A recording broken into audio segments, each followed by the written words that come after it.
Okay, it's May 2025 and we're doing the Speakeasy online. It's a Friday night, but we're all right for poeting. There we go.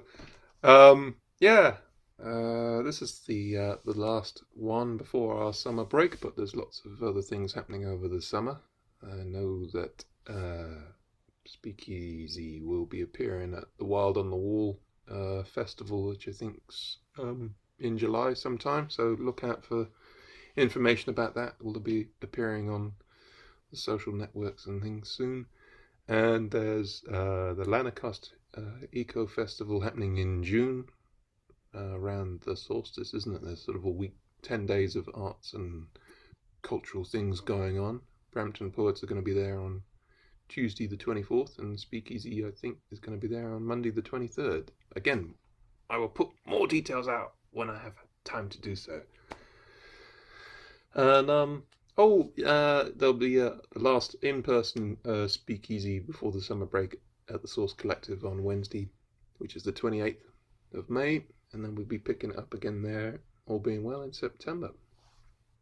And if that's not enough, you can come along down to the Green Room Theatre and see me being Inspector Clouseau in their production of The Pink Panther Strikes Again between the 9th and the 14th of June. So, yes, that is. There's no pressure on that at all. I just don't want the play to be a bum, you know. We'll be great. I've got a little running order for tonight. Is me, John, Hazel, George. If anyone else tunes in, they follow on. I had an apology from Roz because her internet's conked out, and I think Jane is off gallivanting with one of her other many activities. I think singing was mentioned. I think so. We'll see what happens. But yeah, are we all good? Any questions so far? Nope, no questions so far. Okay, fantastic. All right. Well, it was I had a birthday a couple of weeks ago, and I was told that it was Edward Lear's birthday, so it was National Limerick Day. I was asked to go and do a limerick session, and then it was cancelled. So I wrote an abandoned limerick, which goes like this: There once was a poet named Phil, who sang a song about being terribly ill. Then he was ostracized. I've got to work on the form a little bit there. I mean, it's not. I told you it was an abandoned limerick.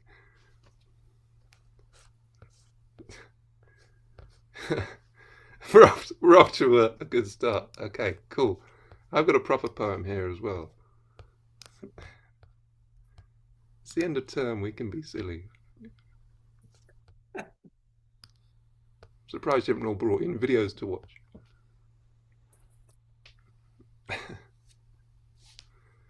All right, this is a Bluebell girl. Went out for my birthday for an adventure in the Lake District with my friend. We'll see what happens. This is like a inspired by real events. You see the Bluebell girl with a smile so wide, radiates and emanates a love that she can't hide. A sea of little flowers, purple, pink, and blue. A hillside carpet has the power of intoxicating you. Tiniest little vivid lilac domes, the pealing, delicate church bells ring. She delights in the most exquisite beauty that they bring. Beneath crystal clear azure, trees in full green leaf, a mirrored sky so pure, Mother Nature restores belief. If a world could be made of moments, then just for you, my friend, I'd make this last forever, a voyage through the bluebells without end. There you are. It's the Bluebell Girl. All right. Thank you very much. So who did I say was next? John, you're next. What have you got for us? So I thought I would read somebody else's poem. This is, well, in fact, I think I'll read it. and some of the lines are so famous, I won't need to tell you who it is because you'll all recognize it. So at the end, you can just confirm that you've recognized who it is. Whose woods these are, I think I know. His house is in the village, though. He will not see me stopping here to watch his woods fill up with snow. My little horse must think it queer to stop without a farmhouse near, between the woods and frozen lake, the darkest evening of the year. He gives his harness bells a shake to ask if there is some mistake. The only other sounds the sweep of easy wind and downy flake. The woods are lovely, dark and deep, and I have promises to keep, and miles to go before I sleep, and miles to go before I sleep.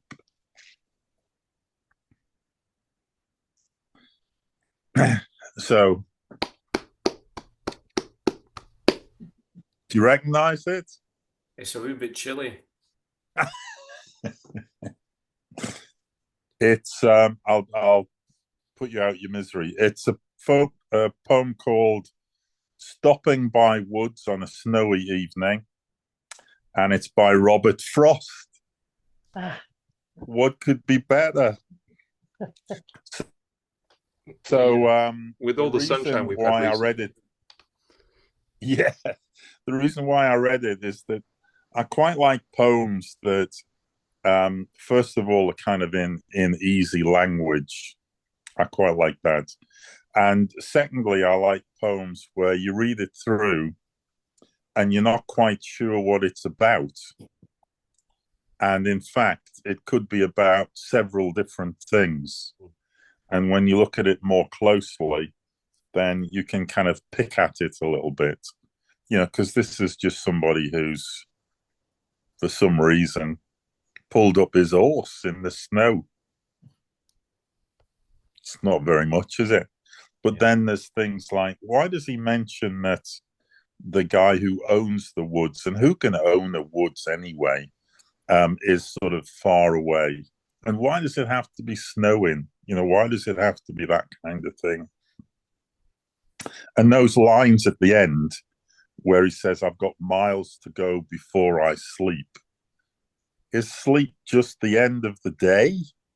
Or is sleep, like something more final?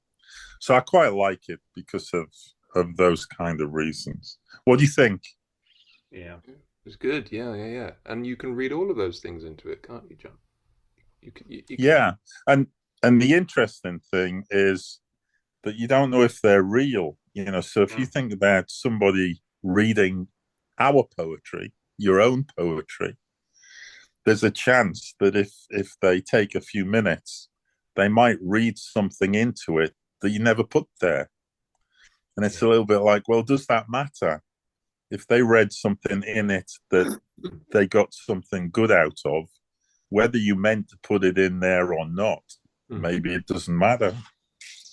Yeah, it's like art, isn't it? When if you look at art hanging on a gallery wall, you take away something different from the person stood next to you. Yeah, I mean, I think writing poetry is, well, I know people often say this, but it's all about space. But it's about leaving doors and letting people. And if someone tells me that they've found this room, I just say yes. Oh, yeah, that's right. I've got no idea why, but I'll just go, yeah, oh yes. Yeah. When they say, George, that was really clever, the way that you left that. Well, it doesn't often happen to me.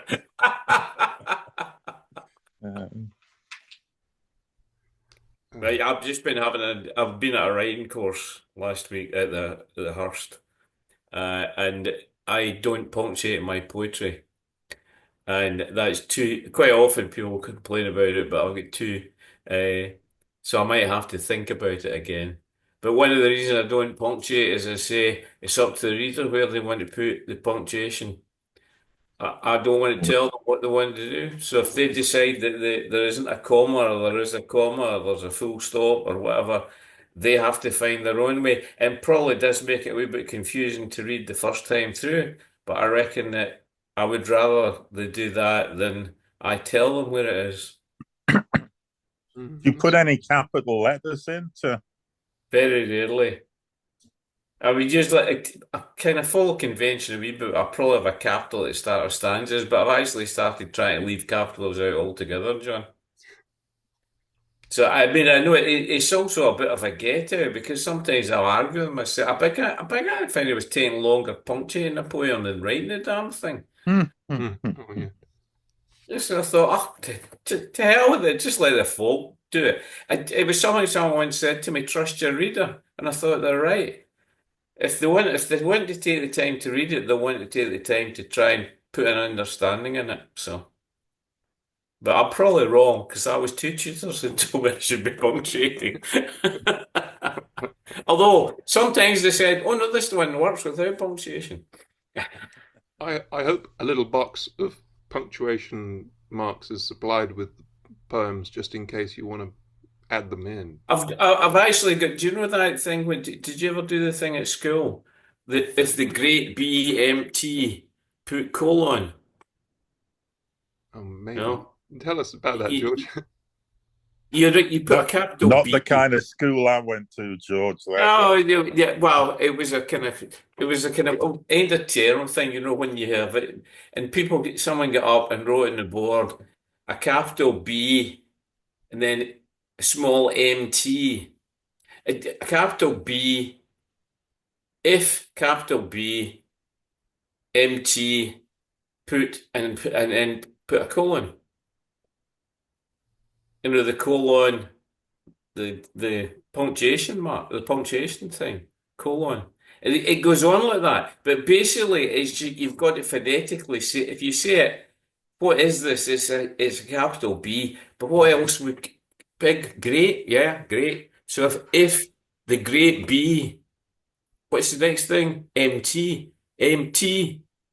put colon.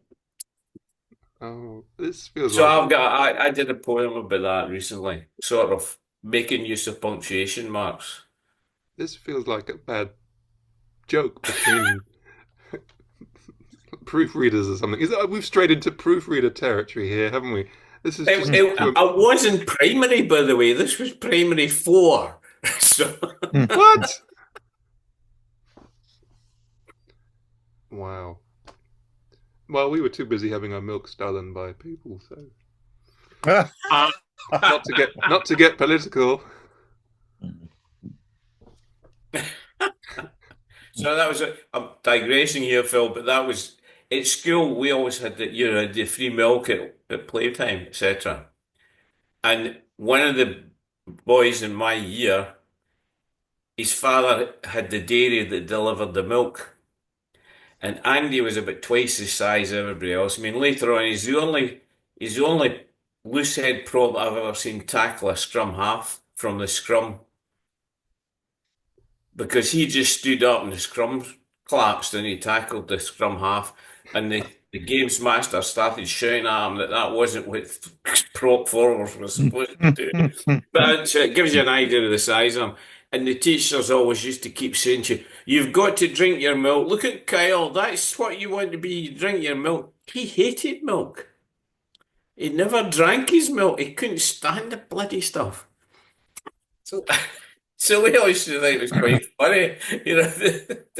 Anyway. They used to keep, for part of the time, in one of the years that I was in, the memory says, they used to put those crates of milk with the small bottles next to the radiator. Yeah.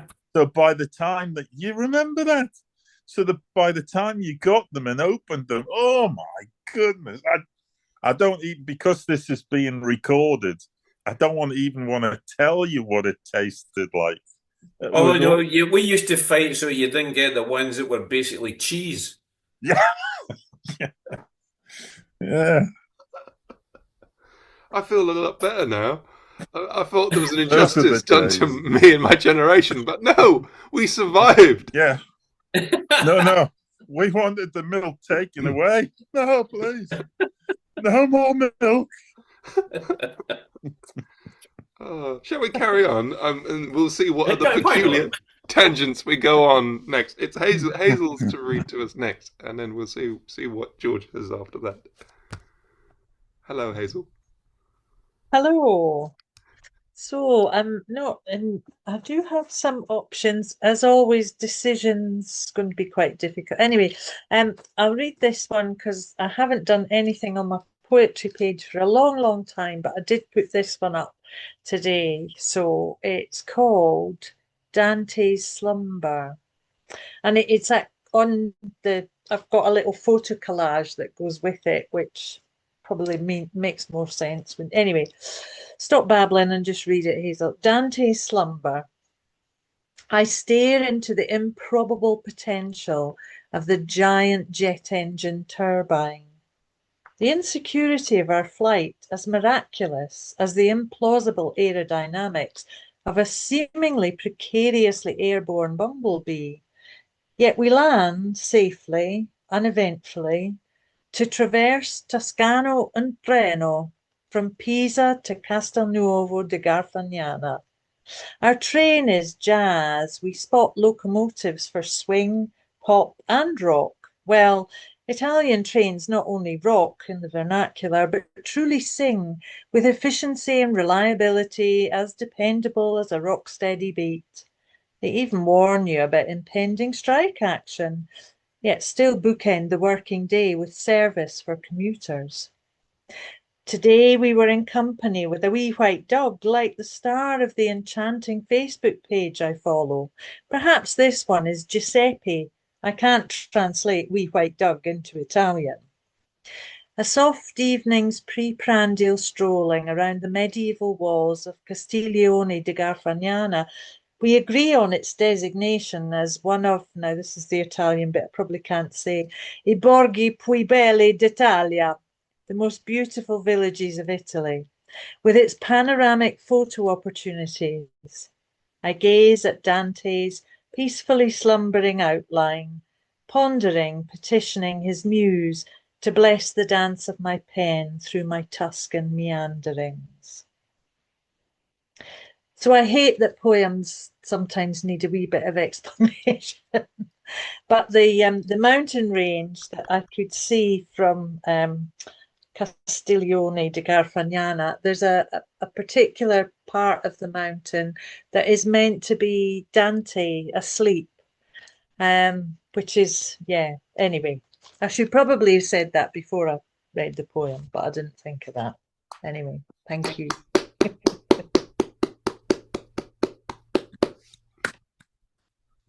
That was great, fantastic. So I really like that. When were you there? The idea, because you. When were you there? And John liked the idea, and tell us about the structure. Yeah, we went for 10 days to Tuscany. Yeah, just got back on Tuesday, so very fresh. But definitely, yeah, it was really lovely because I did get the chance to do some writing, thank goodness. Yeah, which always comes, yeah. I might read another poem grumbling about the fact I've got not enough time to write. But anyway, it's a bit self-indulgent, aren't they all? But anyway, enough. But what about the idea of sort of putting in the different styles of music? Where did that come from? Well, because on the sides of the train, it literally has either the whichever it's like we got on one that had jazz. So every carriage had jazz painted, the word painted on the outside of the train. And then there would be, you could see across the platform, maybe one of the other trains might have pop on all the carriages. Ah. And then there was rock. So my friend who's living there now said she's looking out for reggae, but as yet she hasn't seen it. So that's where that came from. And just as a little aside, having written that or pulled it together this morning, I did actually get a reminder from Trenitalia that the trains are on strike today. And I thought, well, they even tell me when I'm back in Britain. How good is that? Anyway. That's brilliant. It's like the total opposite from the quiet carriage, isn't it? That's great. Fantastic. Yeah, you could have like a whole festival on a train. So when I first went to Italy, there was a break in the meeting, and they took me to the coffee machine, and I kind of run on caffeine, so I thought this is great. I need a coffee. So they said, "Would you like one?" Yeah, yes, please. It's like this big. They have what do you call it? What do you call it that they have from the machines? What is it? Espresso or something. Espresso. And it's just like, I wanted like a mug of coffee, that you can put your face into. This machine dispensed. It was like this big. And then they said another big mistake. They said, "Do you want sugar in it?" And I never have sugar in the coffee. Never. So I said, "Of course not. I'll just take it as it comes." This thing is so bitter without any sugar in it at all. It blows your head apart if you don't have sugar in it. And it's like, even though it was such a small quantity, I was forced to finish it because I was standing in front of people and there was nowhere I could throw it away. But I did get used to it, and I did start to like it. I had a friend who thought that he saw how small it was from someone in front. So when he went up, he said, "I'll have a double espresso." He didn't realize it's not double the quantity, it's just double the strength. I think it took him about 8 hours to calm down. Oh dear. I like to think that you're sharing life lessons on these sessions. It's really good. There was another shock. Yes. But I'll only just mention it and then let it pass. And that's the toilets. Right. They don't have anything to sit on. Yeah. You know that, George, don't you? Well, I just remember I was in a pub in France, and I went. Unfortunately, I didn't need to have anything to sit on, but I did think, thank God I'm semi-sober, because I think all I had was two handles at each side of Yeah. And a hole in the floor and the two handles, and I thought, so you're supposed to. I thought, God, I disappeared down the hole myself. Sorry, this is lowering the tone of our conversation, John. It is, yeah. But I have to say, I love Italy, and I love the Italians. I think it's a fantastic country. It really, I always enjoyed visiting Italy. Before we stray too far into a Monty Python sketch, what have the Italians ever done for us? George, do you have a poem for us? Okay, yeah, strangely enough. And I don't think I read this the last time, and I'm actually going to be on a train. Because I was going to that course last week, this is about going to a course, but in the past. So this is chaining my dragon on the train to Wales.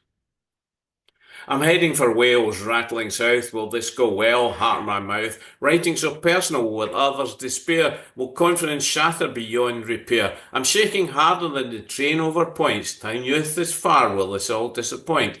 Will they be kind? Will they be cruel? Will I feel stupid like being back at school? There are words chasing words around my head. I'm glad I'm going. I wish I was dead. Is this what it means when the muse mystifies? It forces me onwards, it dazzles my eyes. Arms are waving from Colwyn Bay. Wind farm turbines with something to say. Stevie Smith shouts to me from Guantanamo. You're not going, you're not out of your death. Here is the shore. I'm jotting down verses, I'm smiling again. I'm a poet, a poet. I'll sing joy, I'll cry pain.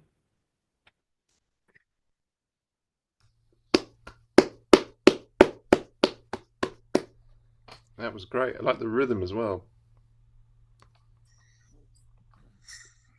The rhythm's great. There's another poem, isn't it? Is it Betjeman or something? Somebody wrote the poem that kind of sound. Is it Hazel? Is it Betjeman that wrote the poem that sounded like? He did, but there's also is it Night Mail? Yeah. Oh, the Night Nightmare. Documentary, Mail. and I can't remember who wrote Night Mail. I think that might have been Auden. Was it Auden. Oh, was it Auden? I think so. Auden? I think so. Yeah. And they Yeah. made that documentary film. I think Grierson made the documentary film about the night train, the night mail train. Yeah, no, it was very good. Yeah. Talking about Stevie Smith, I went to listen to Wendy Cope, who's a really good poet. And at the end, they had questions and answers. And somebody stood up and said, I've always wanted to come and listen to you because I've always loved your poems, especially the one that says, I'm not waving but drowning. Oh dear. And there was complete silence. What is she going to say?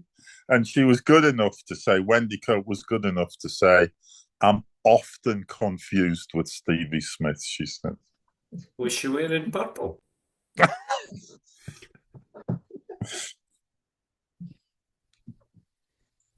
Yeah. So there you go. Well, it's like when filmmakers get confused for each other and they sign autographs and they sign each other's names. It was, oh, yes. Mm-hmm. Our son looks like a film star, just happens to resemble a guy called Nicholas Hoult, who's starred in a few things. So he's been stopped in the street by apparently extremely attractive young ladies saying, we love you, can we have your autograph? And so rather than turning around and saying, I'm sorry, you've made a mistake, he just signs. Wow. That's I don't know how he's been brought up. Yeah. That's I mean, you could take that too far, couldn't you? A lot too far. Yeah. You get free meals and all sorts of things. People, yeah.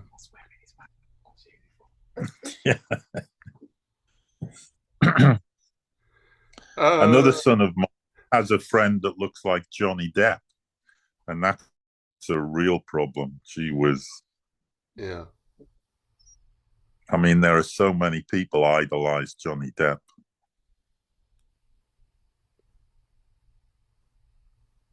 It's a really difficult problem to have, I imagine.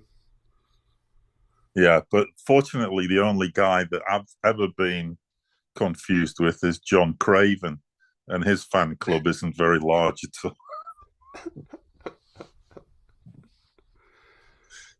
But there's a following still. There's a following. Like the coffee in Italy, just a very small one.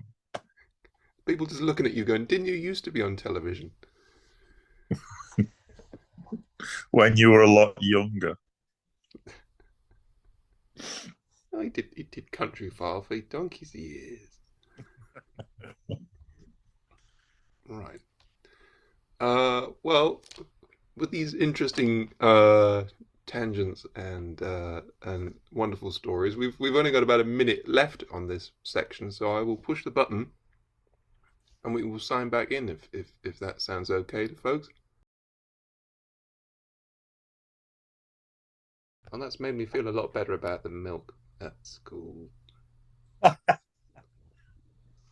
Good. It was truly nasty. I didn't drink milk for a long, long time because of my school experience. It was just awful. And you had to finish it, didn't you? It was no like, not today, thank you. Thank you very much for this offer, this generous offer of this little bottle of milk. But today I would respectfully decline, teacher. There was nothing like that, was there? Opting out. I do remember some children vomiting it back because it was most unpleasant. And that was not funny. No, I did not like that. Wow. Like you say, that there wasn't really the option to leave it. No. I think that's the one time they didn't put pressure on us to finish it, was after somebody'd been ill. Yeah. Nasty, nasty, nasty. Oh, wow.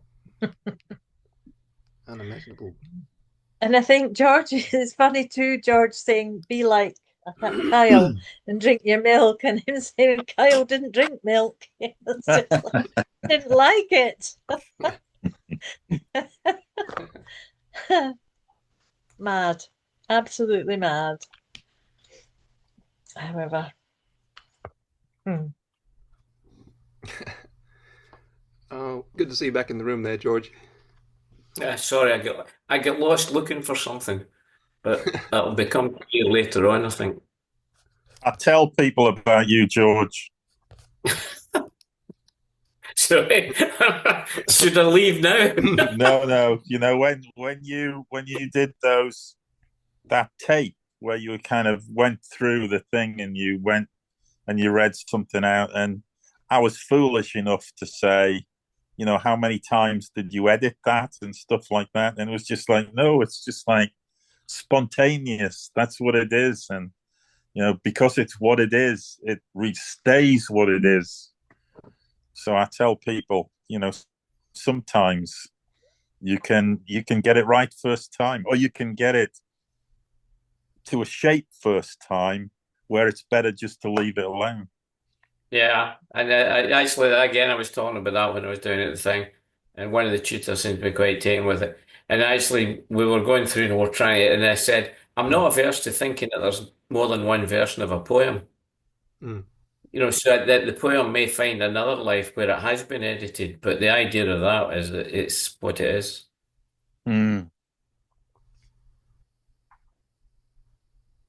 There's something profound in that, George. It's like Confucius. Poetry workshops with Confucius. Okay. Shall we crack on? We've done a round. And there was just yes, just one thing on that thing. What is it? What is it, Columbo? Just one question. Just one thing. Just there was a lady that used to come to our poetry group called Doreen, and because we asked people, you know, how do you write your poetry? Where does it come from? Because everybody's different, and it's really interesting to see the different ways that they do it. And the way that Doreen did it was that she edited it in her head. So she did not write anything down. She had the idea of the poem, and she kind of internally recited it to herself and changed it in her head, etc., so that when she actually came to write it down, it was a complete poem. But if you were to say to her, has it been edited? It had been edited, but it had been edited in her head, you know, several times when she'd been kind of mulling it over and repeating it to herself and working it. And I thought I wouldn't. The problem is that my memory's not good enough. I wouldn't remember it if I didn't write it down. But that's an interesting way of doing it, isn't it? I've got a friend that does that. Yeah, I don't know how you could do that, but it's remarkable. Yeah, well, I think sometimes you can do it with. Depends on the idea. I think each poem it can be written differently. Some of them I can work on in my head like that, and it just sort of comes out fully formed. And sometimes you've got to just follow a stream of consciousness, and sometimes you have to work on it and finesse it. And I don't like those ones; they take too long. Depends whether the muse is friendly or not, Phil. Yeah, whether the muse will refuse or not. Mm. There's the first line of a poem, Phil. Yeah. In the end, they just choose to confuse. Shall we crack on? Okay. Well, are you up for a little story? Oh, thank goodness you said that. Well, this is a story about everybody. Well, I hope everybody's favorite crime-fighting detective penguin. This is the final installment of series 3 of Kung Fu Penguin, and this is episode 13. So if you've missed some, you'll have to go back. Yeah, thank you, George. George is a super fan, and you two are also marvelous fans as well. The expanded marvelous universe. Anyway, I'll crack on. If you haven't heard any for a while, it probably won't matter. You'll still be confused, even if you have heard them all. So here we go. It goes something like this.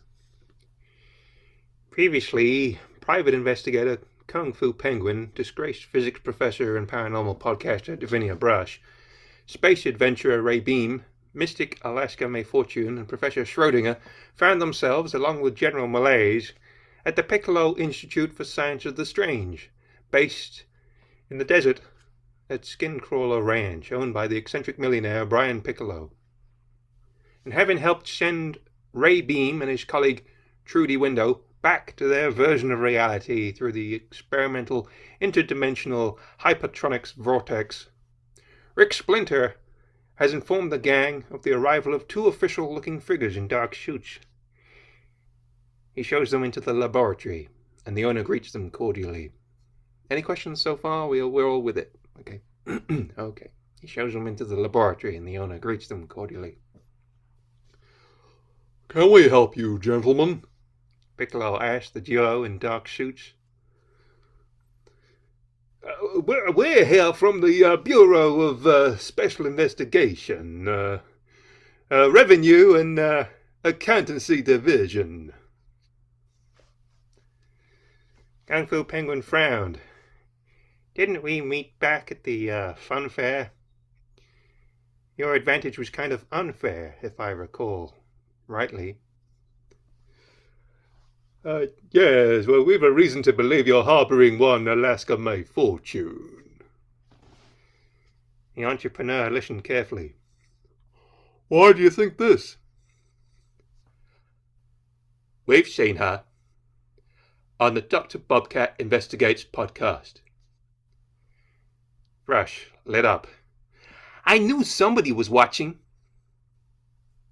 Okay, say she works for me. What gives you the right to come barging in here? It's missing. We'll fix this in post. It's our misfortune to inform you that your misfortune is, unfortunately, taking advantage of your fame and fortune. And now her good fortune has fortunately run out. Do you see? She is residing in this country without proper documentation. and hasn't paid tax in years. Oh, okay, I admit it. I'm an illegal alien, so there. We have instructions to take you into custody and for you to explain your actions. Okay, I'll come quietly. Well, we're very glad you're so compliant, but you're not the only one we have orders to bring in. General Malaise, would you kindly come with us? Me? Why? Under what regulations? Snarled the burly military leader. We have orders to bring you back with us. The misuse of government property, disappearance of state funds, exceeding your authority, and possible acts of treason. Now, wait just a minute. You admitted to your affiliation with this so-called criminal collective. The Oversight Department has issued a Priority 1 notice to bring you in and explain yourself and the use or misuse of government funds. You're not still live streaming this, are you? General Malaise growled in Ms. Brush. Uh-huh. It's getting a lot of likes. Turn that damn thing off. Which voice? General Malaise lunged for the smartphone. During the commotion, nobody noticed the small, feathery figure of Alaska May Fortune, whose big, round, golden eyes lit up before she turned, headed to the door, and shot out of the lab before hurtling down the corridor and outside. The two agents, Kung Fu Penguin, and the others hurried after her. Beside the helicopter stood upon the red sand the small figure's flight instinct, rather than fight instinct, had kicked in. As all eyes laid upon her, she stopped, turned, and smiled knowingly at them. Suddenly, from somewhere, a shimmering blue beam of light appeared around her, and Miss Fortune was elevated from the ground before vanishing up the column of light into the silvery disk that hovered above her. Then, in an instant, the aircraft shot off over the horizon, disappearing silently within a blink of an eye. Kung Fu Penguin turned to Piccolo. And how do you explain that? Well, I guess she foresaw it. It's all part of the great mystery of the universe. That's why we investigate the science of the strange, to unlock the potential of the unknown, and why I'm trying to formulate a grand theory of everything, or TOE. My late wife Harmony always called it my big toe.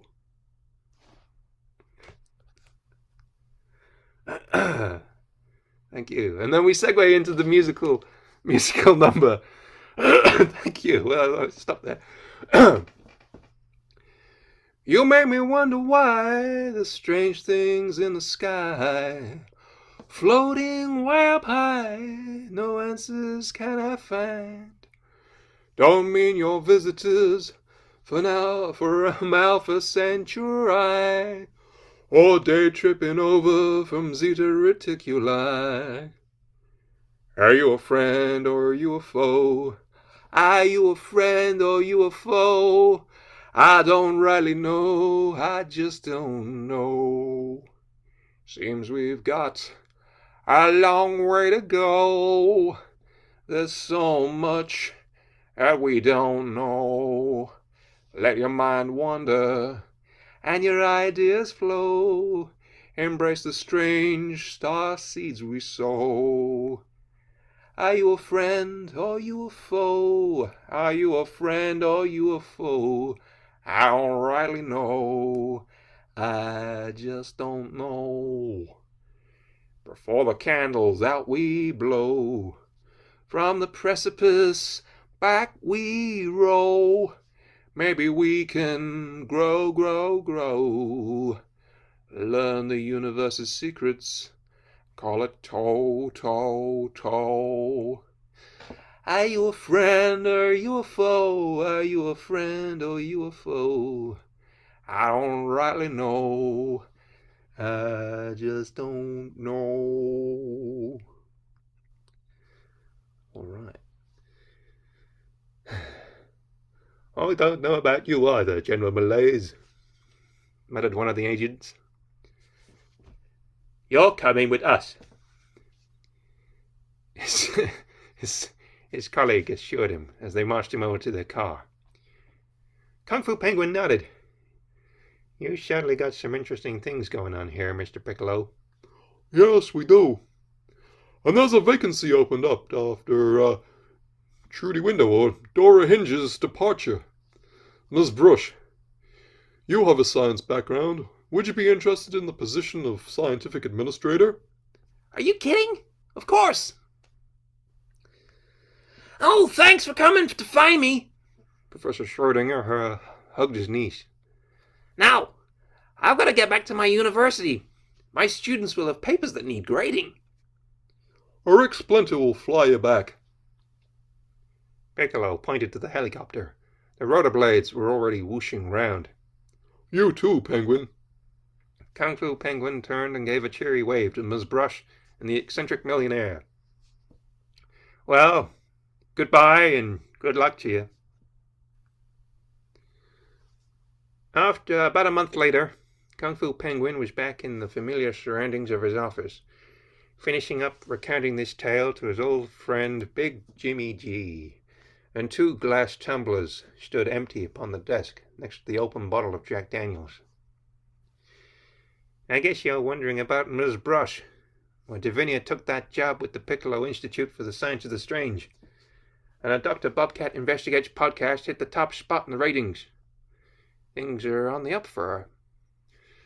Suddenly there was a knock at the door of the private investigator's office. A large grey shape loomed through the frosted glass.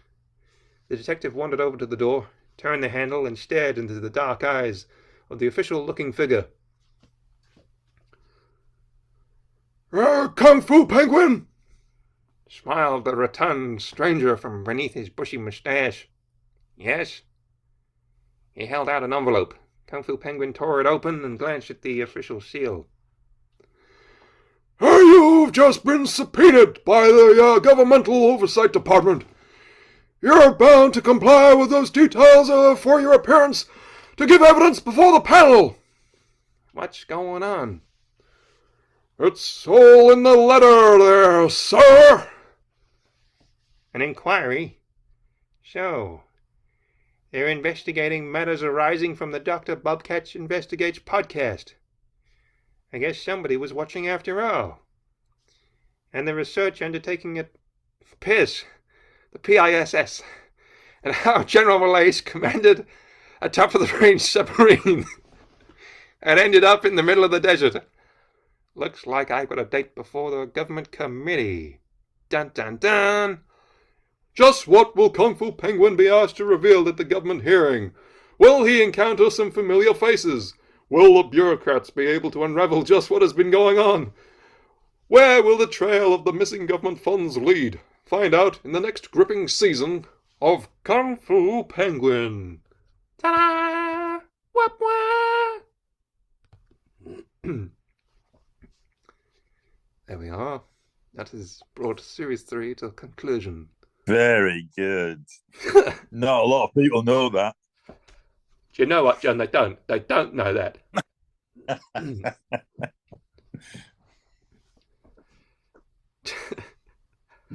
No one knows what voice is going to come out next. Where was Donald Trump? He was in Series 2. He was in Series 2. Oh, okay. I guess he's got other things to do. That was B.A. Baboon, the mayor. Okay. He was so corrupt, so corrupt. Totally corrupt. The most corrupt. Anyway, there we are.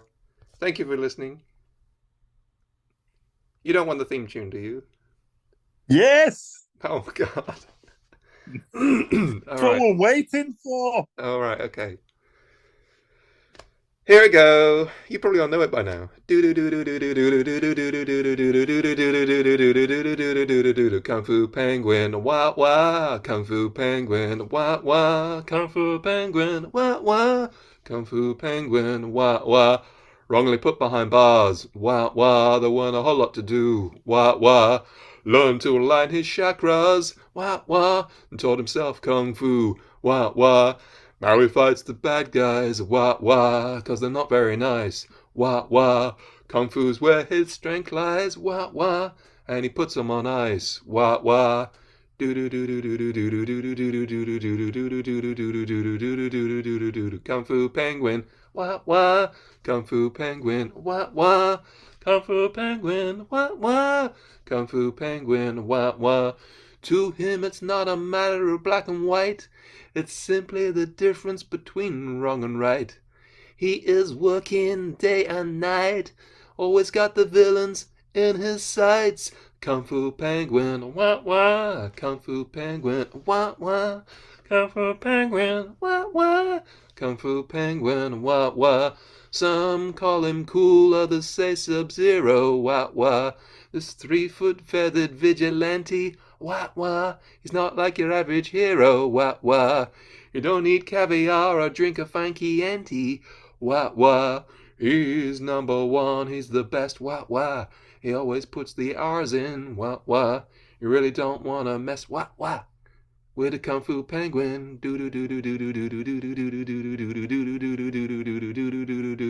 Kung Fu Penguin, wah wah.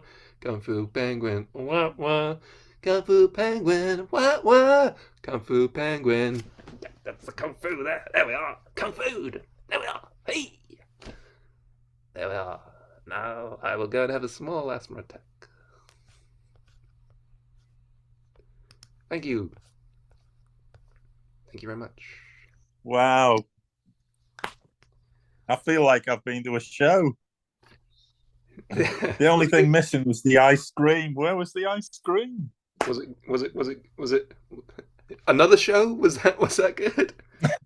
Sorry, there was a bit there when Hazel held one out to you, John. Did you not take it? Oh, right. Oh, I missed it. No, well, George has got it now.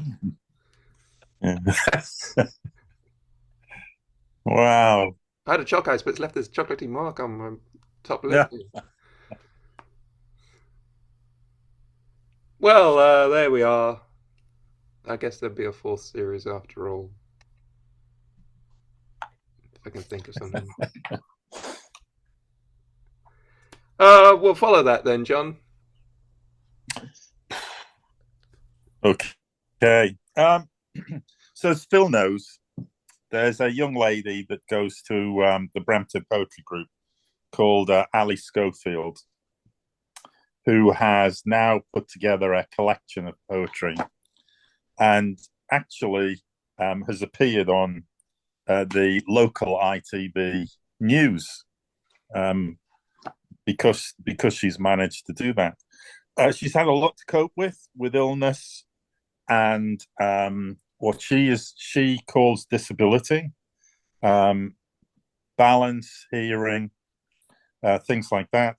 And as a result of that, she's also, through her time in education, suffered from being in the wrong school, not being able to cope, needing to change schools, and also from being bullied because as being an easy target. And some of the things that she's done is that she has the ability to actually talk about it as if she's talking back to the bullies. It's like saying, this is now my moment. You know, I'm now confident and secure enough to actually talk back to you people, and to also talk about her illness. And her poetry and her collection is very powerful as a result.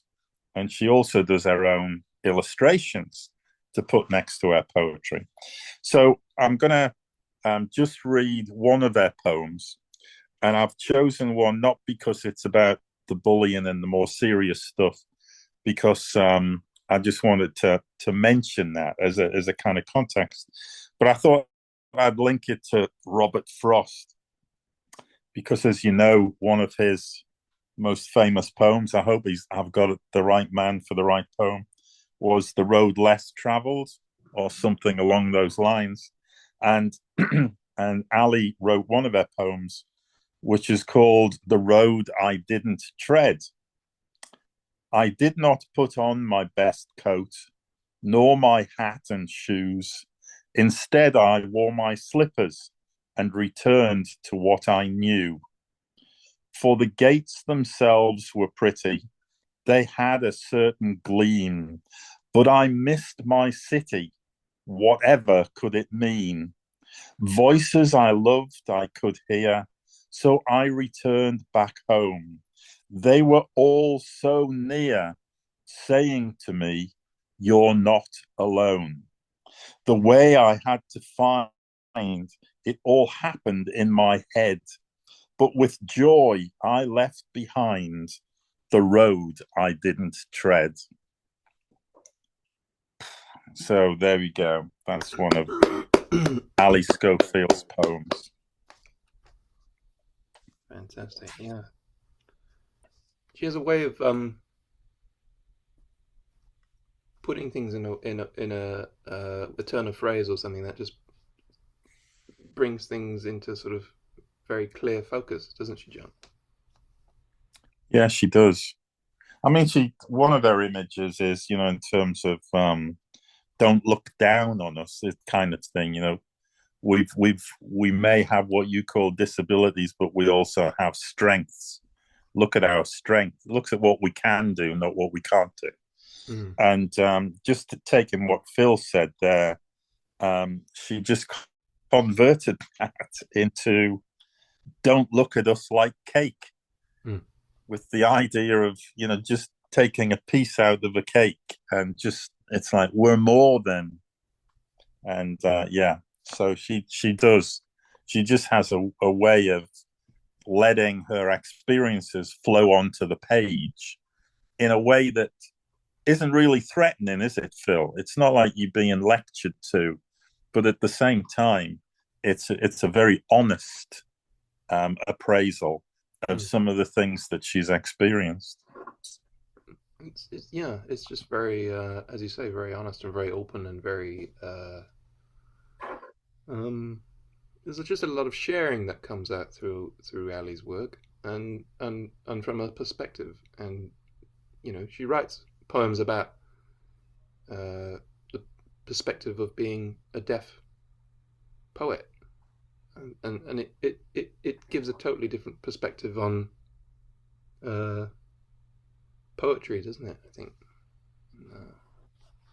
Yeah, it's yeah. She's got great stuff. I think the group, the Brampton Poets group that she goes to and we go to.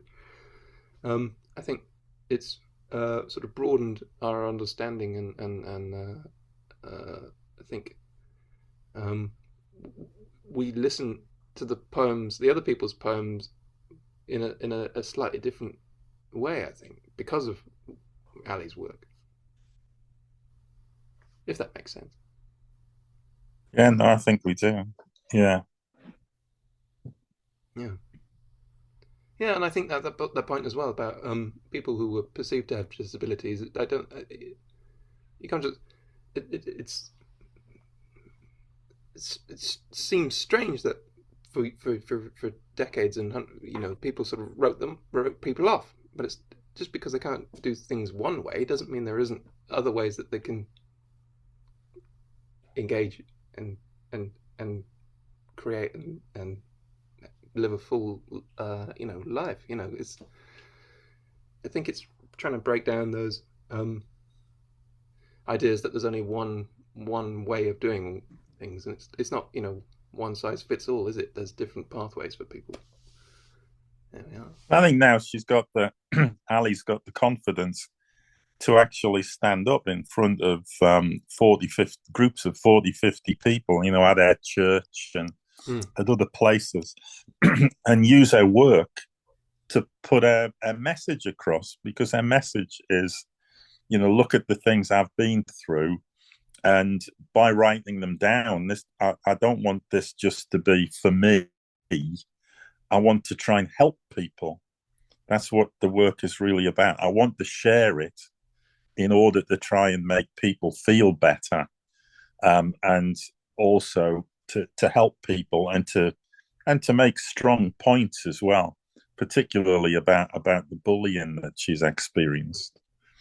So I think there's a lot in that, and if the publicity does anything for her, then hopefully what it'll do is it'll open more doors for her to present their work in different ways to different groups. Yeah, that's good. Well, thank you very much, John. And you did those poems, justice. That's really good. Okay, Hazel, we're back with you. Have you got something else for us? I've been trying to decide what to go with. So I think actually I might give you another of my Tuscan poems. Scent of jasmine and Florence's bustling heat recalled. On days like these, the sun is no longer shy, but strides over the landscape, leaving the beech woods cool, greening, healing, concentrating her heat in a limpid pool along the valley. The sweetness of jasmine filigrees the leafy shade of fig trees and bright sunlight alike, linking with the heady scent of a multitude of bright roses of every shade. History whispers through these iconic streets, grumbling like fractious elders under the rush and roar of city traffic, neat ranks and rows of step-through scooters, milling crowds in the bustling dust, a proliferation of tourist tat and gustatory delectation. The Arno flows under bridges old and new, slowly pondering time and tide, linking the two sides of the ancient city, as we sweat awkwardly in the bloom of unseasonable heat. That's that one. Thank you. You should send these to the tourist board in Tuscany. They're great. Yeah, beautifully read, Hazel. Really, thank you. Really good. I think we all want to book a holiday to Italy immediately. Yeah, that's right. You're not selling tickets, are you? Is that what's going on here? Although I am wondering whether we should try and organise a writer's retreat over in Tuscany, because I think that would be lovely. And I discovered when I came back this time, I've got a book of Chrissy's haiku, and round about this time last year, she was actually in Tuscany, very close to where I was, and visited a little place just outside Florence. So that was a really interesting poem. But yeah, anyway, we'll see.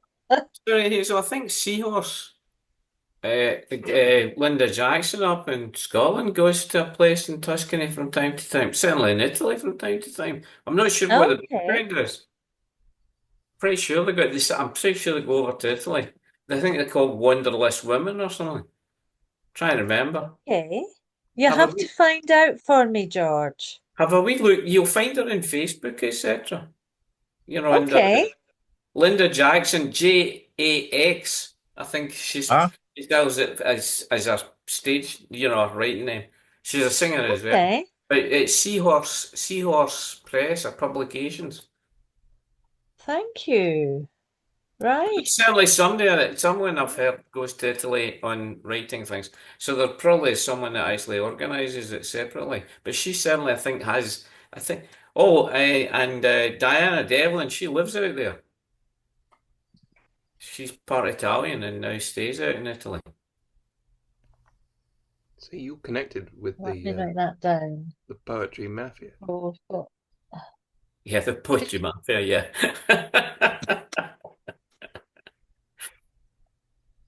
Seahorse Press. Okay, thank you. Diana Devlin's published by Seahorse Press as well. Right.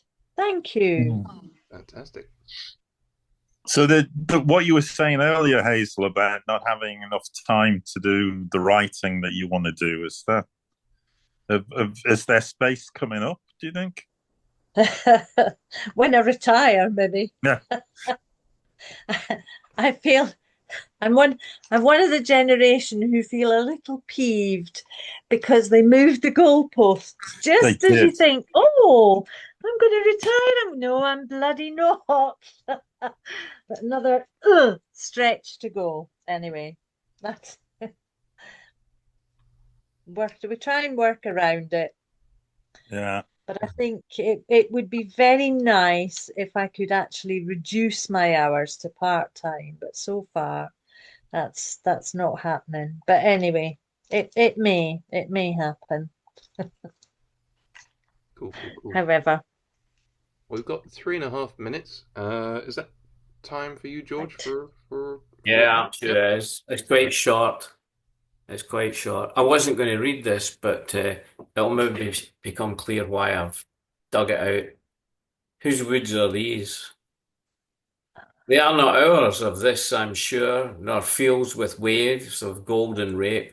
The mountains and the glens we treasure are owned and we cannot escape. The moors where grouse and raptor die, deer that feed the master's table, rivers where the salmon lie, are property of Cain, not Abel.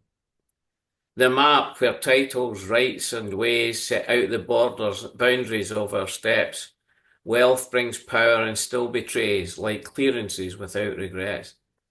This land is bought, our land is theirs. In sufferance we stop and stare, and day and night turn our despairs. Whose woods are these? They do not care.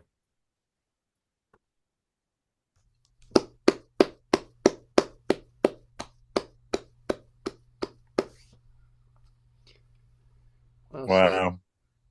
Mm-hmm. So the rubric under, or whatever you call it, under whose woods are these, are brackets Robert Frost stopping by woods on a snowy evening. Yeah. No, brilliant. So I'm going to have to leave us at the end of this one, Phil, just to let you know. I don't know if you wanted to do another one, but I'm going to have to head off. We might have one quick into the distance. Well, that's great to see you. Thanks. But George has nicely wrapped that up in a kind of a blanket. A snowy blanket. A snowy blanket. Yeah. Yeah. I've actually got. I can see spots of rain on the window, which I haven't seen that for weeks. Oh, really? Yeah, it's going to rain. Oh, yeah, it's got dull here. I think it might actually be raining as well. Not sure. Oh well, that was a nice summer week. What is this thing? What is this thing called rain? My goodness. Well, we might find out. That's been good. Yeah, we can probably sign back in the last three standing for one quick last spin around the room, if that sounds okay. Very good. I've enjoyed it. Thank you very much, everybody. Thank you. Bye, John.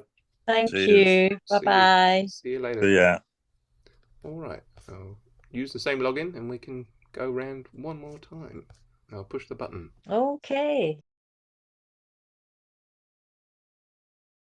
Yeah, I think all poets need to go on a holiday to Tuscany to be inspired by the sounds of it.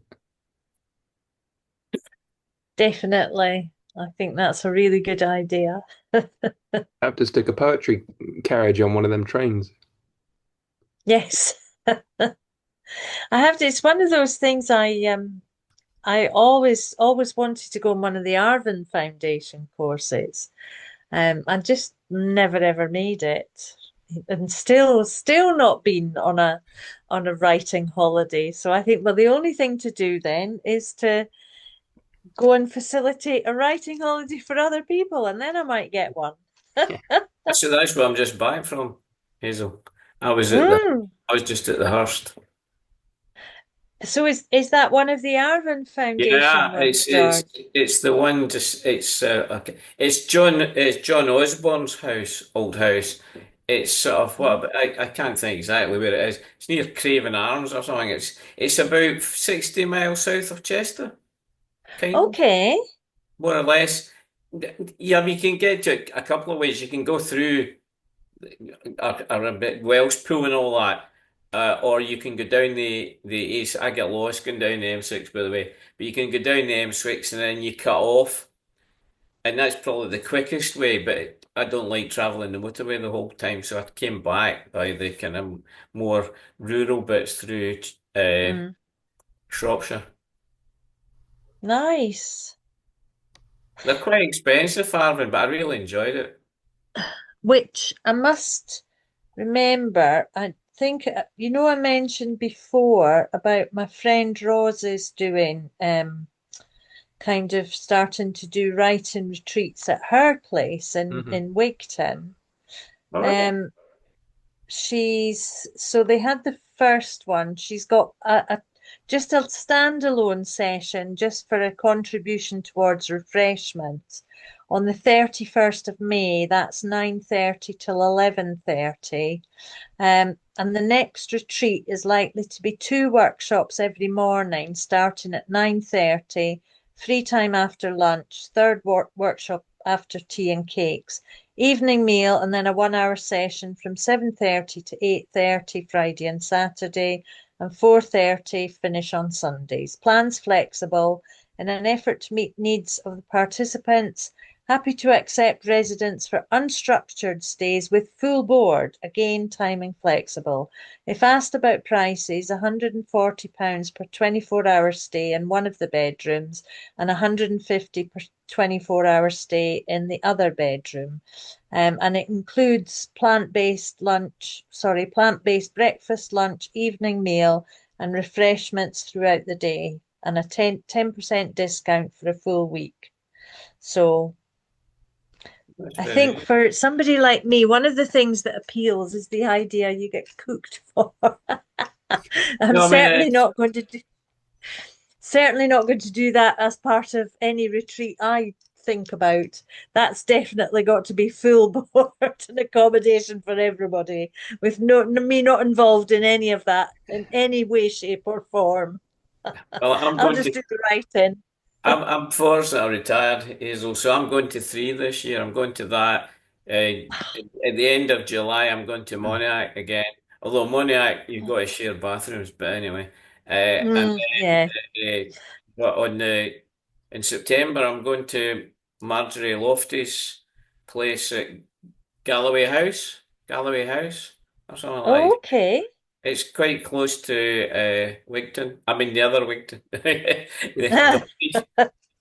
Over the Dumfries. water. Yeah. And it's in a cottage right on the shore, right on the kind of cliff edge, looking out onto the bay. It looks gorgeous. But Wow. I'm going 2 days. She said if you want to come 2 days early, it's just I'll not be catering for it. But if you want to, you can turn up 2 days early. So I'll do that. Excellent. So, but I've decided I'm at that age when I might not survive till tomorrow. So I might as well grab everything while I can. Yeah, absolutely. You can't take it with you. You might as And then well I take. mean, it's a bit like this where I meet you and Phil and John there. I've through poetry, I've met people I'd never have met through anything else, or through writing, I should say, rather than just poetry. And you're such a breadth of people, but also you feel as though you've known them forever. Hmm. It's interesting, isn't it? I just on this, I know it's a Facebook post, but I love this. I'm going to share this just because I think it's from Mary Oliver, and just that poetry is a life cherishing force. For poems are not words after all, but fires for the cold, ropes let down to the lost, something as necessary as bread in the pockets of the hungry. Oh, And yeah. I love that. So apparently it comes from Mary Oliver, a poetry handbook. So of course now I've got to get Mary Oliver's poetry handbook for the Yeah. rest of it. But I mean, isn't it strange? Definitely. I think so many governments have ignored the arts to a large extent, but certainly they're right. Maybe they'll look at opera and a little bit about theatre, but they very rarely consider that the written, and certainly not poetry, they kind of pay lip service to it from time to time. And yet we spend a fortune on people for mental health, depression, Yeah, all these things, which cost everyone so much money. It's a bit like they do away with parks and libraries on the basis that, it's cost saving. But it's not cost saving, it's just moving costs into another area. It robs people of the chance to actually find something different in life from the pressures that it's always put on things. But I know I'm speaking to the converted here. I think we're all of a similar mind in this. But I find it strange that people that authorities, if I can use it that way, close their minds so quickly to the idea that things that don't have a financial return do actually have a great benefit in how people's lives are lived. Oh yeah, they enrich people's mm, lives, don't they? yeah. And arguably there is a financial cost Oh yeah, to that, those things not being available, Mm. just in yeah. the health and all the rest of it that people then, yeah, physical health as well as mental health that, Well, the example I always give was that there was a chap that looked after a local park that I went to, and they laid him off because it was cost saving, so they did away with the park keeper. He then had a stroke, ended up in care oh, for the rest of his life, never worked again. So he was a burden in the health service. The park deteriorated. The children didn't have safe places to play. He used to go in and cheat and turn on the fountain for them when it was warm weather. Say, I'm not supposed to do this, but I'll just turn it on. There was a community in that place that survived because of him. Then they took that away and that all died and he took ill. So anything that they saved as a council by saving his salary cost the nation more in yeah, healthcare, and I'm never working again. It's anyway. Yeah, it's sad, isn't it? And it's simple things. mm. Anyway, sorry, as I say, I'm speaking to the converted.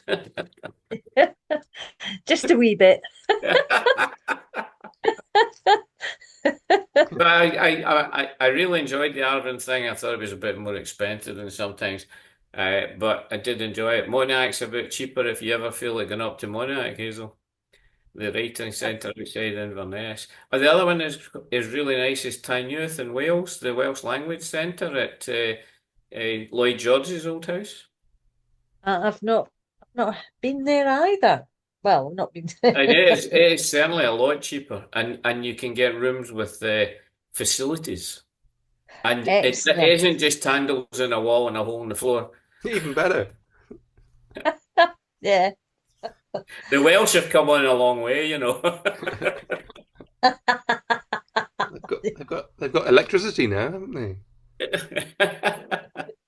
I mean, it is really nice, and the staff are lovely. I mean, these places are great, but yeah, can certainly recommend that one. Definitely worth having a think about. Yeah, thank you.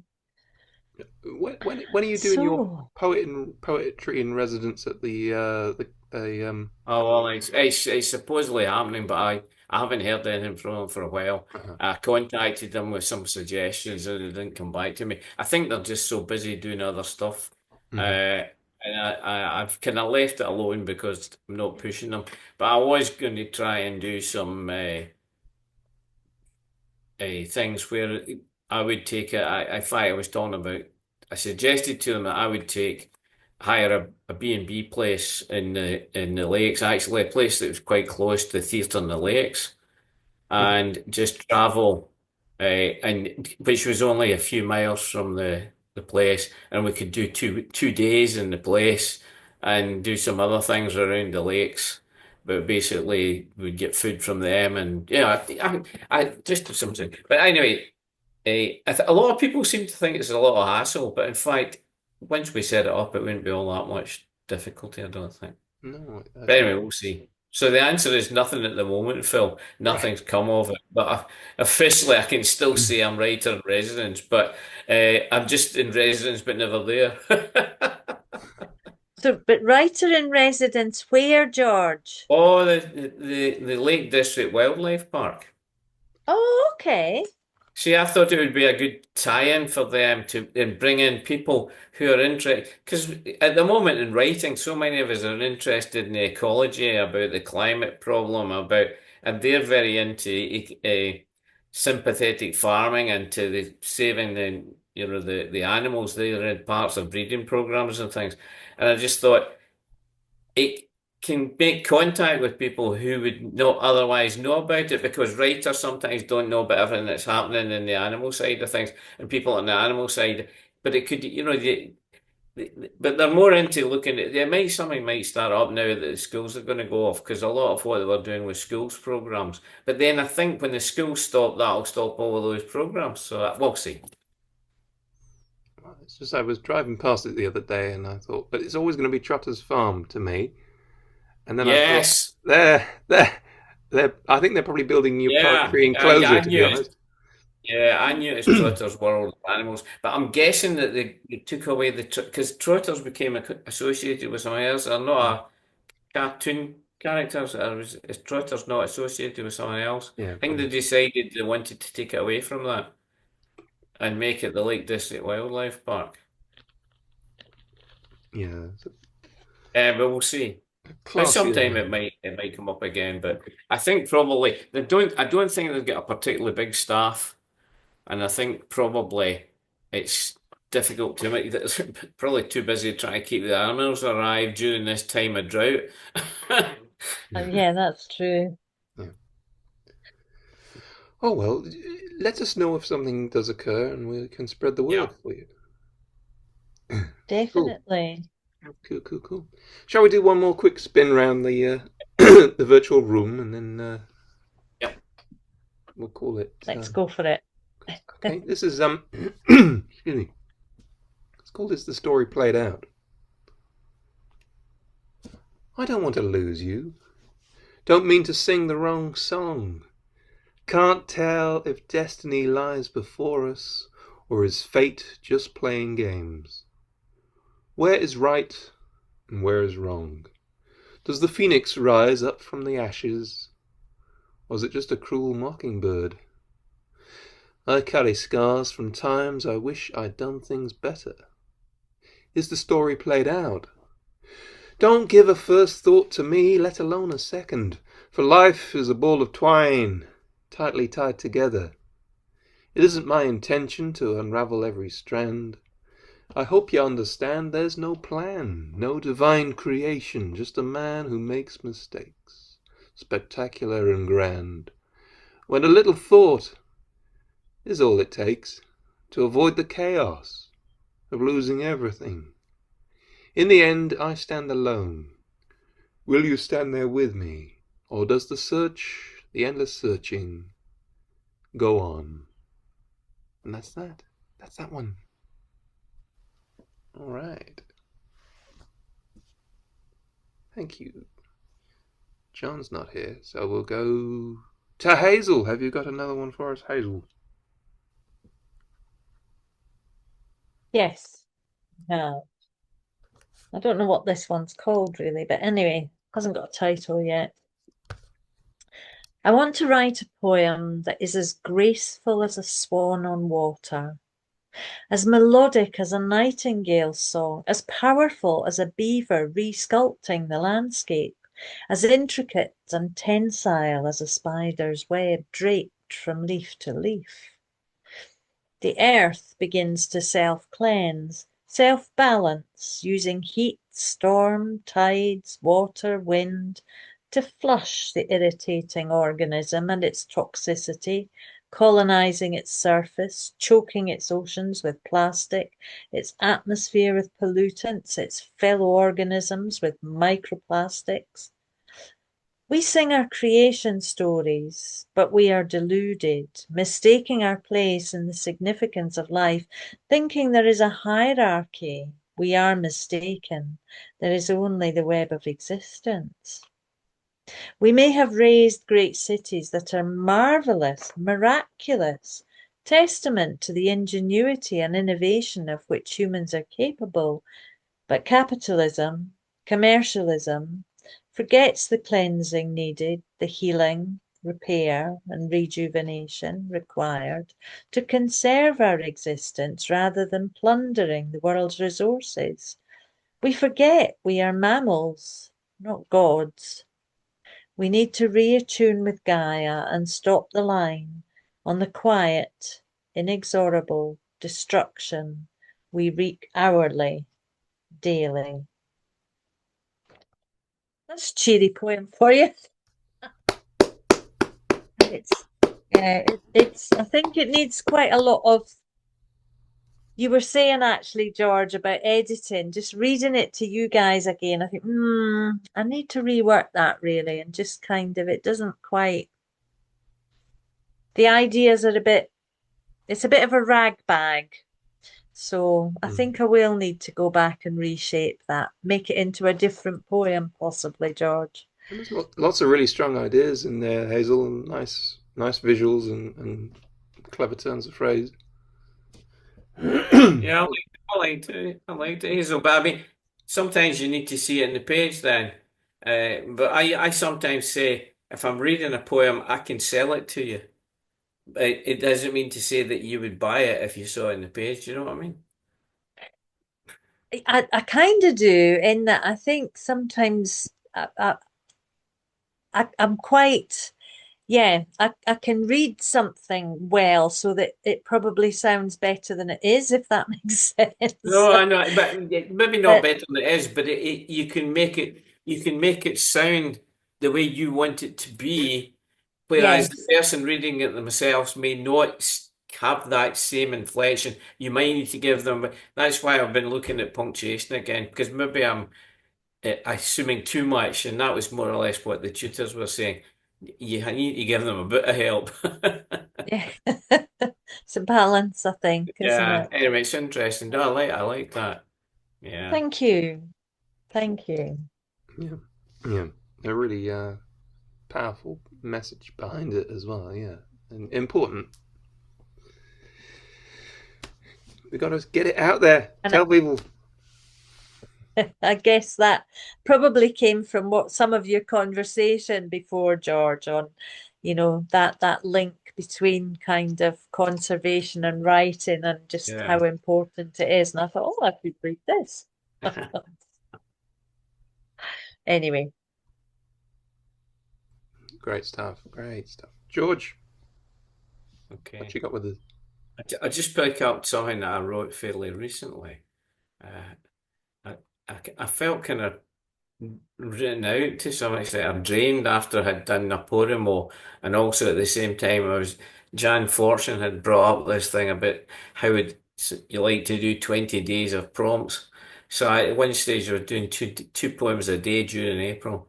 But this is, I can't remember where this came from. This is a game of risk, letter to the press. Dear reader, an editor has decided to publish this, although it gives the lie to all you have been told. I want you to discard a century of piss. The tales you have heard of why great wars unfold, evil forces who righteous heroes overcame, when in truth both sides were fighting over power. There is no morality, winning is the game. For countries who lose out, the future will be sour. Forget the concept of just and unjust players, upright and God-fearing men opposing sinners. A wake of vultures scrabbles for the plumpest heart, while patriotic myths feed sacrificial hordes, cheering fools for others will live as emperors. Awake to their power games, refuse to take part. Go in peace, yours, concerned.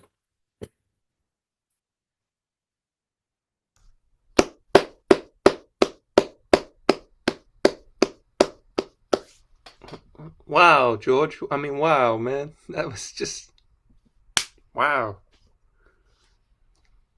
Yes. It's probably a wee bit didactic, but I mean, it's. No, it was great. That There's a kind of, I think there's a lot of feeling like that all over the country, probably all over the world, isn't there? Really? Yeah, but more and more, and it's actually, it was interesting. About 50 years ago, I think, I came across a book that was writing about the origins of the First World War and the Second World War, which of course was from the First World War. And basically it was saying, but if you look at it, all this stuff that we write about and about why it came about and the things that were happening.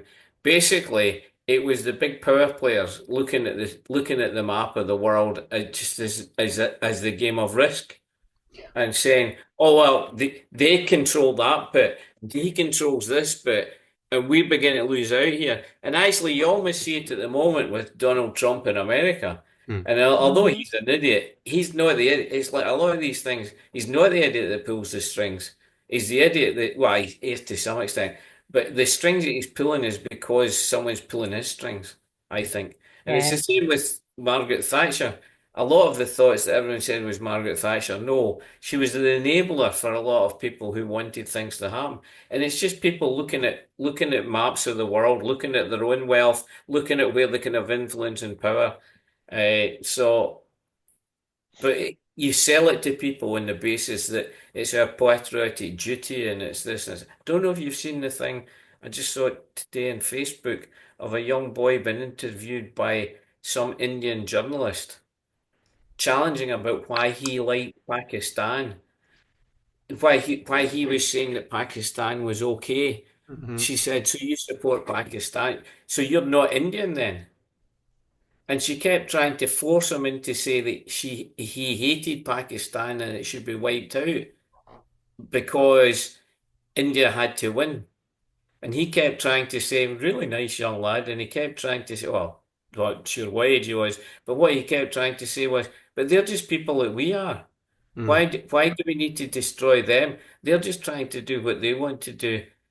So I can support India and still say that Pakistan should exist. Yeah.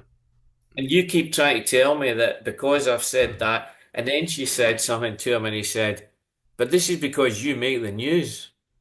Hmm. And then he walked away and there was people behind cheering him. And it's true, we've sold ourselves. Anyway, sorry, I think it's sadness. Yeah, I think there does seem to be a lot of the media does like to stir things a lot, doesn't it? And just Yeah. Mm. create a storm where there isn't one, and then Well, I mean, they never say 60. Well, I mean, I exaggerate a bit, but high percentage of the staff that are looking after your old people in hospital, your doctors and nurses are immigrants. And yeah. I know people who I know a person who's a long time school person I knew at school was a friend long ago who talked about his daughter-in-law being upset when she went to an antenatal class and it was full of immigrants. And what she meant was it was full of colored people because she's Brazilian. All right. So a white Brazilian's not an immigrant in his terms. Strange. Yeah. Yeah, it was when I was in hospital back in September with my appendix, and the staff in the hospital in Carlisle were from all over the world. But when you're needing surgery, you don't really mind where people are from as long as they know what they're doing. You probably as well not to have a badge said Nigel Farage is wonderful and a national friendly flag sticking out your pocket though, Phil. Yeah, yeah, yeah. Anyway, yeah. But but No. maybe as you get older you see things with a different kind of eye. Yeah. I think one of the saddest things I ever heard was when they said that the greatest Englishman had been Churchill. Yeah. The Greatest Britain, wasn't it? I mean, I agree, a leader in wartime and all that, but some of the things he did was so uh, unspeakable Mm. that they're not spoken about. Yeah. Well, yeah. For those kind of competitions and things, we're they pared it right back to some very basic sort of like a couple of bullet points, and it's like no, but that all of those people who were nominated were much more complicated people than that. Yeah, But I mean, definitely. I think there must have been. I tried to say to people, what about some of the doctors who, well, even if you want Fleming, but but different people, or some of the great scientists, or some of the great engineers. Have some of the great engineers like Telfer and Kingdom Brunel and things like that not affected the lives of people in the country more so in better ways Yeah. than Churchill? Anyway. Well, yeah. I mean, we could list dozens and dozens of people who are. Well, there might even be a writer or two in there. There might be like Berners-Lee and the internet and all.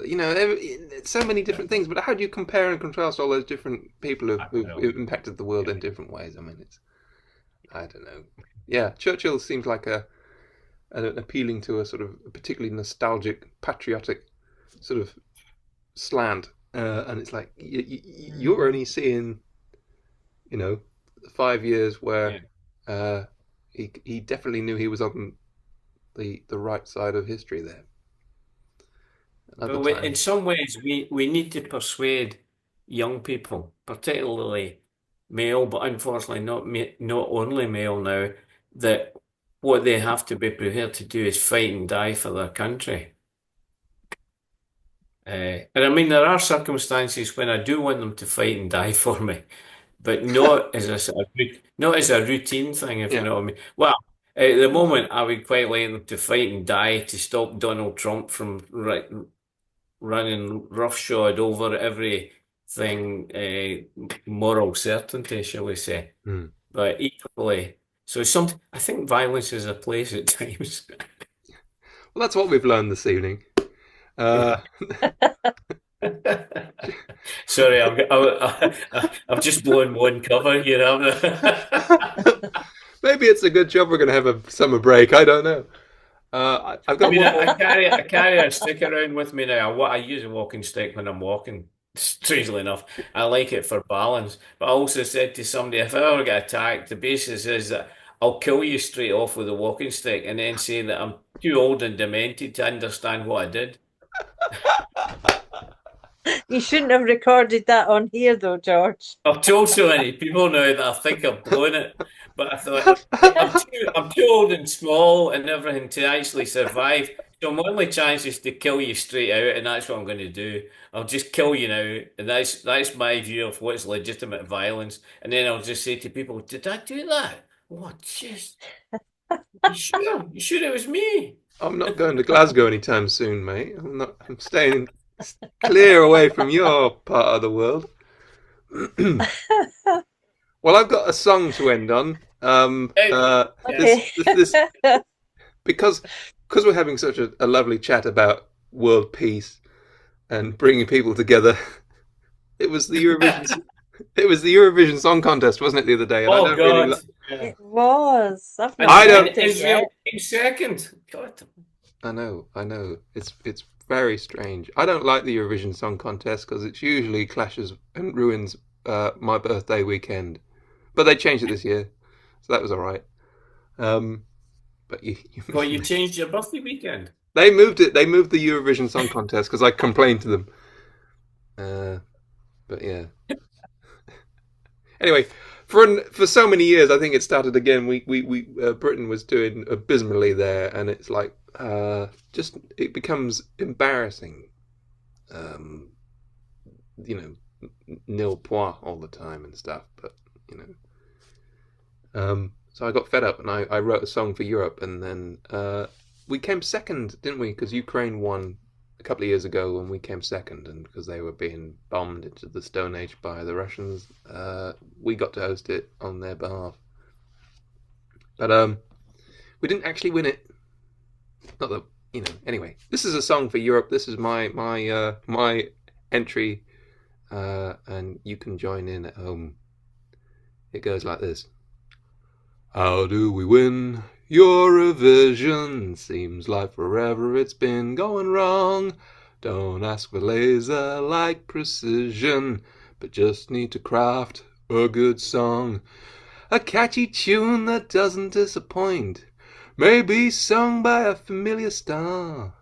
Should be the way to avoid 0 points. Don't wanna hear we scored 0 points. How do we win Eurovision? Seems like forever it's been going wrong. Don't ask for laser-like precision, but just need to craft a good song. Keep the words snappy, happy and upbeat. Surely we can find a melody in tune. We'll snatch victory from sudden defeat and hear cheers all around the room. How do we win Eurovision? Seems like forever it's been going wrong. Don't ask for laser-like precision, but just need to craft a good song. Don't worry about the staging, don't worry about the dances. If our song's not engaging, I don't rate our chances. How do we win Eurovision? Seems like forever it's been going wrong. Don't need laser-like precision, but just need to craft a good song. How do we win Eurovision? Seems like forever it's been going wrong. Don't ask for laser-like precision, but just need to craft a good song. How do we win Eurovision? Seems like forever it's been going wrong. Don't ask for laser-like precision, but just need to craft a good song. There we are. Thank you very much for listening. Thank you. All right. Thank you very much for coming along. Give yourselves a round of applause for reading tonight. It's been great. Thanks, Phil. And listening and all that. Thank you. Have a good Thanks, summer. Phil. Maybe see you at some of those events, and we'll pick this up again in September. Unless you want to come down to the in-person Speakeasy next week. But yeah, have a good one, yeah? Enjoy. Have a good one. Good, Phil. Bye. Thanks, guys. Cheers. Bye. Night, everyone. Bye. Thank you. Thank you.